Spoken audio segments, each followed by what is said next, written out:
When discussing the greatest Olympian of all time, Carl Lewis is certainly on the short list, and many would say he's right at the top. Lewis was such a great athlete, the Dallas Cowboys and Chicago Bulls both used draft picks on him, despite the fact he never played a day of college football or basketball. Lewis wisely stuck with track and field, though.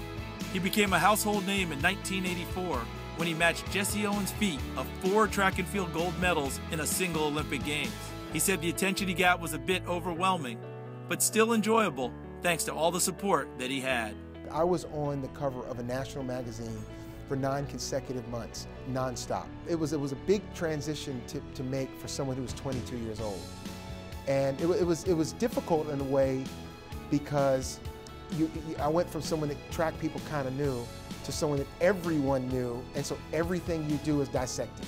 But fortunately for me, I had a tremendous amount of support. Lewis remained at the top of the track and field world for 12 more years. He won gold in the long jump at the 1996 Olympics in Atlanta, and then retired with 10 Olympic medals, 9 of them gold. But with his success, Lewis also felt a great responsibility, as he was always outspoken about trying to make his sport better. Every time I wanted to sit back and say, okay, let me relax and just run this race, all of a sudden I was talking about something I believed in.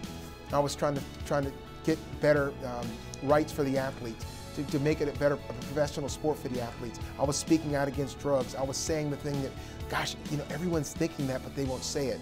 And oftentimes I just kind of said it even before I even thought of it a lot of times.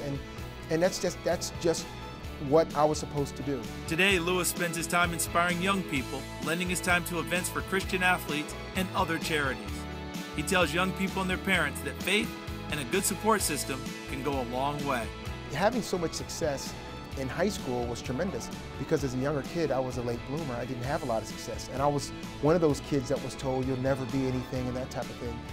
And it wasn't because, oh my goodness, I just fought and overcame it myself. I needed that support of my family and my friend and my faith to get to where I got older and had success. So we can't play with that game of what we say to kids because they hear it and it means so much to them. Lewis is most proud that he can forever be remembered not just as a great athlete, but as someone who made a difference away from sports as well.